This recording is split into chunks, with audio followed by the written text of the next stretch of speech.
Frères et sœurs, que la paix et la grâce de notre Seigneur et Sauveur Jésus-Christ soient avec vous. Ici AWH Redemption Ministries pour notre méditation du dimanche 17 décembre 2023, le troisième dimanche et de l'Avent. Donc toujours dans le souci de vous accompagner, toujours dimanche après dimanche, semaine après semaine et mois après mois, et année après année sur le chemin du royaume de Dieu. Car l'essentiel, frères et sœurs, est dans le royaume de Dieu. La force est en Dieu. La puissance est en Dieu. C'est pourquoi, frères et sœurs, nous devons continuer à chercher, à rechercher continuellement le royaume et la justice de Dieu. Et toutes les autres choses nous seront données ensuite. Nous allons poursuivre, frères et sœurs, avec la troisième partie, troisième partie de ce thème-là, la faveur de Dieu est mystère. Donc, les mystères du mystère de la faveur de Dieu. Donc, les mystères du mystère de la faveur de Dieu. Donc, et aujourd'hui, nous allons voir ce sujet-là. La faveur de Dieu est mystère, mais son plan, disons, le plan divin est réel. Donc, ça pourrait arriver, on n'arrive pas à comprendre le tout. Le mystère, en fait, c'est pas quelque chose qu'on peut voir à l'œil nu, à l'œil humain. C'est comme un humain. Des fois, c'est difficile pour nous autres de pénétrer ces choses-là.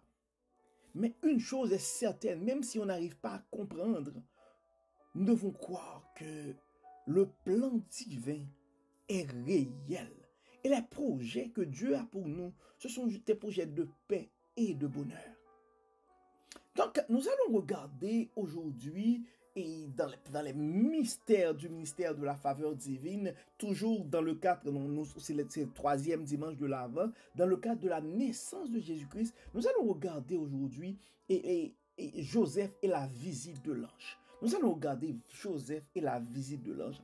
Nous avons vu que à travers la naissance de Jésus-Christ, il y a eu plusieurs mystères, plusieurs choses que nous n'arrivons pas vraiment à expliquer. Par exemple, la vieille est enceinte. Quand on parle de la vieille, Élisabeth, malgré son âge avancé, est enceinte et va donner naissance à Jean-Baptiste, qui est comme le prédécesseur de Jésus-Christ. Et ensuite, pas seulement la vieille sera enceinte, mais la vierge aussi sera enceinte. Marie, fiancée avec Joseph, est tombée enceinte par le pouvoir du Saint-Esprit, comme on le dit. Nous allons faire la lecture de Matthieu chapitre 2. Nous allons lire les versets 18 à jusqu'au verset 24. L'annonce de la naissance de Jésus-Christ. Voici dans quelles circonstances Jésus-Christ vint au monde. Donc, nous allons lire présentement la version, la Bible du chemin. C'est cette version que nous lisons aujourd'hui. Voici et dans quelles circonstances Jésus-Christ vint au monde. Marie, sa mère, était liée par fiançailles à Joseph.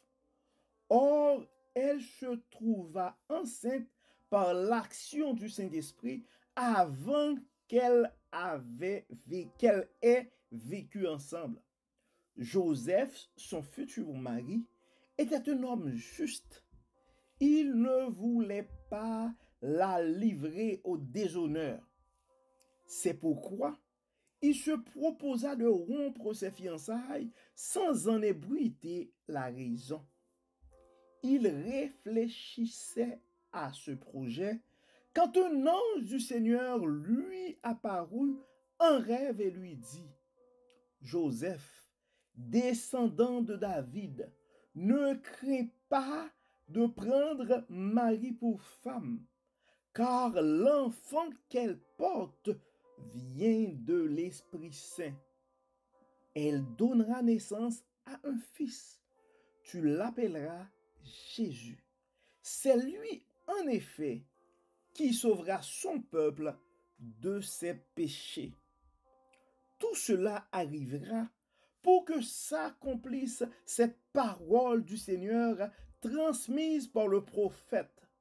Voici, la jeune fille vierge sera enceinte et elle enfantera un fils que l'on appellera Emmanuel, ce qui veut dire Dieu avec nous.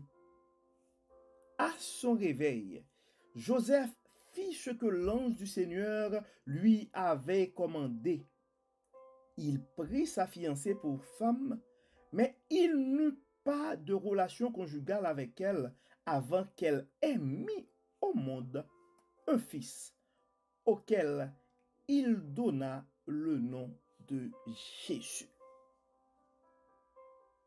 Donc, on vient de voir les deux mystères, on a vu deux premiers mystères dans les méditations précédentes. Donc, la vieille Élisabeth, malgré son âge avancé, est tombée enceinte. Mais maintenant, la Vierge aussi est enceinte.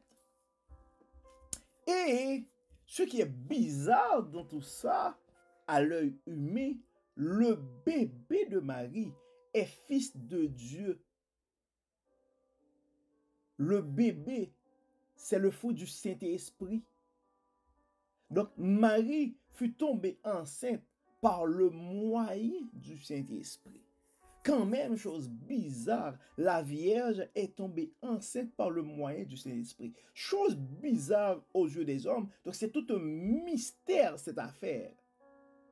Et ensuite, un ange demanda à Joseph d'épouser, en dépit de tout, Marie et de donner au bébé un nom.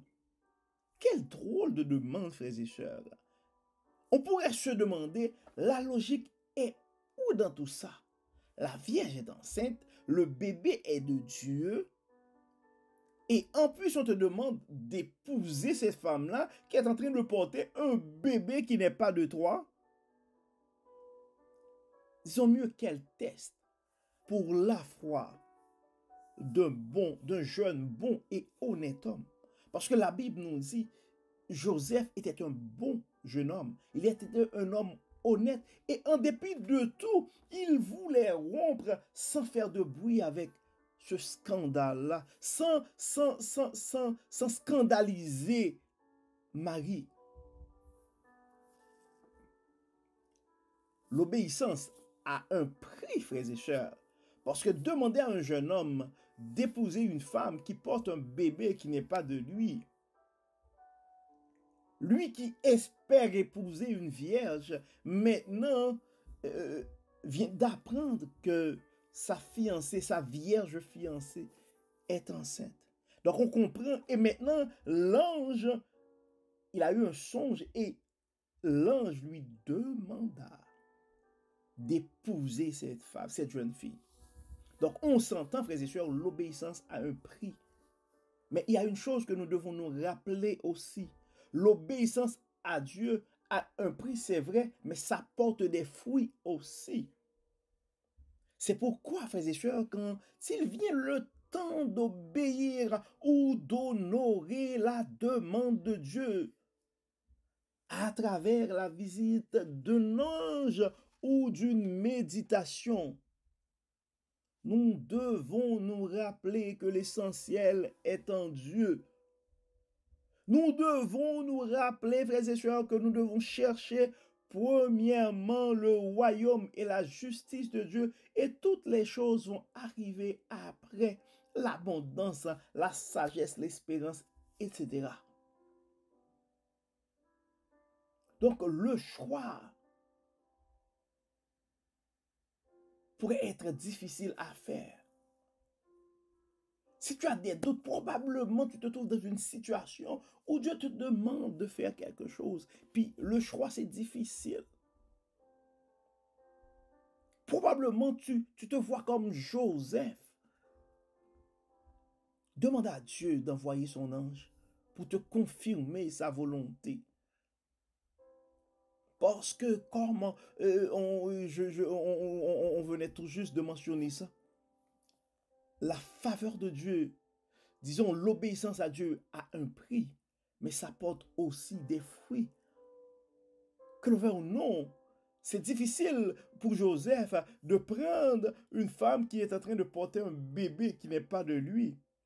Mais c'est quand même un privilège de nommer et d'élever le Fils de Dieu. Ce n'est pas donné à tout le monde. Disons, des fois, on chante, c'est un mal qui nous fait du bien. C'est une honte pour quelqu'un qui va élever. C'est probablement, tu es en train de vivre une honte qui va t'élever en dignité. C'est un échec qui va te permettre de te propulser. Probablement, tu es en train de vivre un abandon qui va te permettre de découvrir la force que tu peux aller chercher en Dieu et combien il est bon pour ceux qui méritent, enfin, qui mettent leur confiance en Dieu. Parce que quand tout le monde t'abandonne, il ne te reste que Dieu. En faisant cette expérience-là, seul avec lui, tu vas comprendre que la force est vraiment en Dieu. La parole nous dit, il me poussait pour me faire tomber, mais l'Éternel m'a secouru. La pierre qu'a rejeté celui, ou bien la pierre qu'ont rejeté ceux qui bâtissaient, c'est ça, la pierre qu'a rejeté ceux qui bâtissaient est devenue la principale de l'angle. Donc, mon frère, ma soeur, des fois, on vit des situations difficiles. Mais nous devons comprendre que nous ne pouvons pas échouer avec Dieu. C'est pourquoi nous devons éviter de critiquer trop tôt. Car la Vierge qui est source de scandale aujourd'hui, elle sera visitée par l'ange.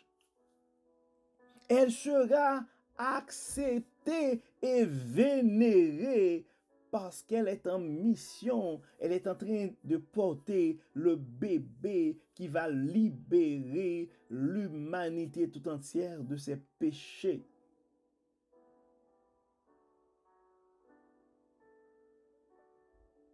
Donc ce bébé qui est sur la paille fraîche dans l'étable, il est fils de Dieu, il est le sauveur du monde. La Vierge qui est enceinte, qui est probablement la risée de tous dans la localité, va devenir la sainte mère de Dieu, comme les catholiques disent souvent.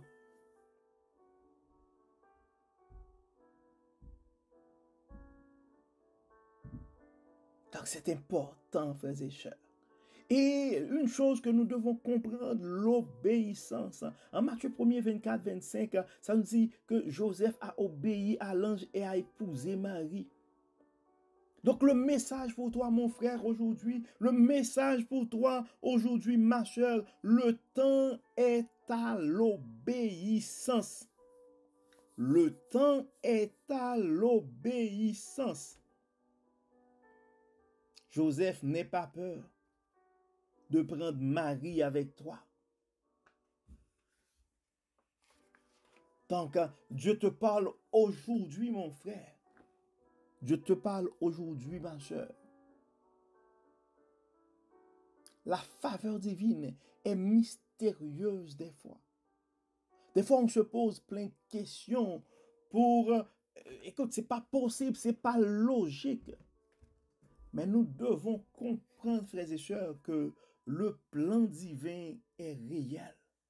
Le plan divin est réel. C'est pourquoi nous devons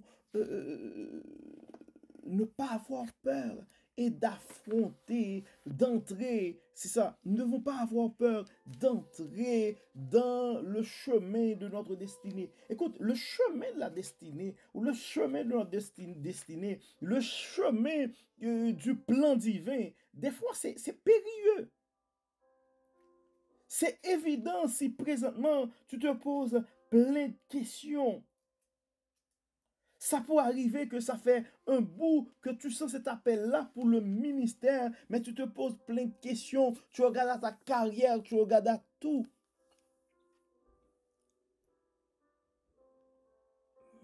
Dieu a un plan pour ta vie. Il t'a créé pour une raison. faut prendre des décisions présentement, puis pour les gens autour de toi, c'est une mauvaise décision parce que et probablement dans votre carrière, et tu aurais pu tellement faire certaines choses. Mais ce que tu dois comprendre,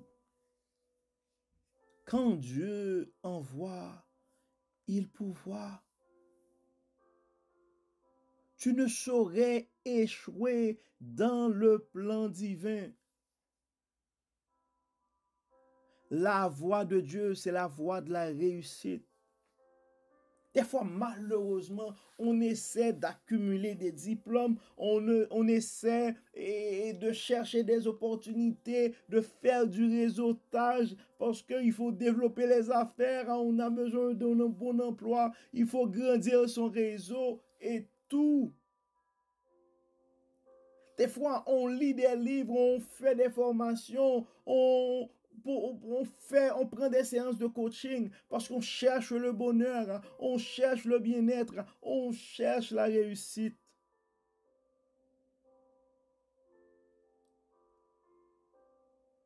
Mais on oublie des fois que Dieu est notre source. On oublie des fois que notre force est en Dieu. On oublie des fois qu'il est le maître de notre destinée. Il contrôle le temps et les événements. On oublie des fois quand on a la faveur de Dieu, on a tout.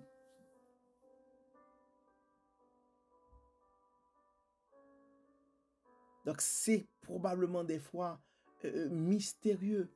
Ça pourrait être étrange.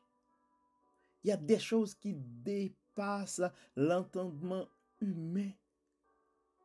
Et si tu te trouves dans cette situation ce matin, mon frère, si tu te trouves dans cette situation ce matin, ma soeur, tu peux faire ta prière. Si tu te sens troublé, tu ne sais pas quelle direction prendre, eh bien, comme d'habitude, nous allons prier.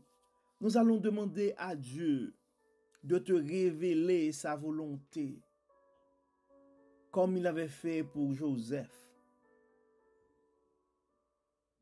Donc, c'est le temps de vraiment te rapprocher de Dieu et de lui demander d'éclairer ton chemin. Prions le Seigneur. Dieu Tout-Puissant, grand architecte de l'univers, nous te disons merci. Merci Seigneur pour tout ce que tu as fait pour nous. Merci Seigneur pour ton amour. Merci pour ta grâce. Merci Seigneur pour tes révélations. Dieu Tout-Puissant, nous savons que nous sommes pécheurs. Nous savons que nous avons pensé, fait et dit des choses qui ne vont pas dans le sens de tes volontés.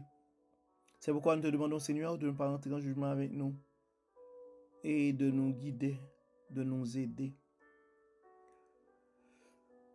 Seigneur Dieu Tout-Puissant, beaucoup de nos frères et sœurs présentement sont dans le trouble. Beaucoup d'entre nous, Seigneur, présentement se posent plein de questions. Nous sommes en face des situations assez délicates. Beaucoup d'entre nous, nous entendons une voix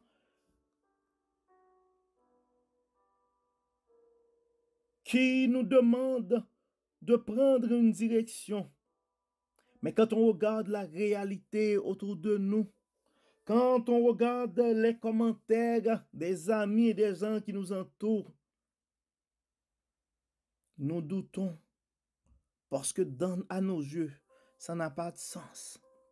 Donc à ces frères et sœurs, aujourd'hui, qui sont dans le doute, dans le trouble, toi, le Dieu de bonté, le Dieu de miséricorde dans ta faveur, envoie ton ange les visiter. Révèle, Seigneur, à ces frères et sœurs ta volonté et donne-leur de comprendre que tu es le Dieu par excellence, que tu es le Dieu qui pourvoit quand tu envoies. Dieu Tout-Puissant, Enlève, Seigneur, de nos yeux, et enlève devant nous tout ce qui pourrait nous troubler notre vision et nous empêcher de continuer sur le chemin du royaume. Aide-nous, Seigneur, à continuer dans ton plan divin. Aide-nous, Seigneur, à continuer à travailler pour toi. Aide-nous, Seigneur, à continuer à compter sur toi. Enlève en nous, Seigneur, tout ce qui est de la chair. Et permets, Seigneur, que ton Saint-Esprit nous anime et que notre vie soit un témoignage vivant de ta volonté et de ton règne dans ce monde. Enlève en nous tout ce qui est de la chair. Permets que ton Saint-Esprit puisse nous animer et que ta gloire puisse briller à travers nos vies. Au nom de Jésus. Amen. Amen. Frères et sœurs, nous arrivons au terme de notre méditation de ce matin. Nous espérons que votre âme a été bénie et nous prenons l'occasion pour remercier tous les frères et sœurs qui n'arrêtent pas de partager sur les réseaux sociaux les méditations. Nous vous remercions infiniment car on ne sait jamais ce que la parole de Dieu peut faire dans la vie de l'un de ses enfants. Et d'ici là, nous vous souhaitons un très bon dimanche et une excellente semaine sous le regard du Dieu Tout-Puissant. Que le Seigneur nous bénisse, que le Seigneur nous protège, que le Seigneur nous éclaire. Au nom de Jésus. Amen. Amen. Bon dimanche, frères et sœurs, et à la semaine prochaine.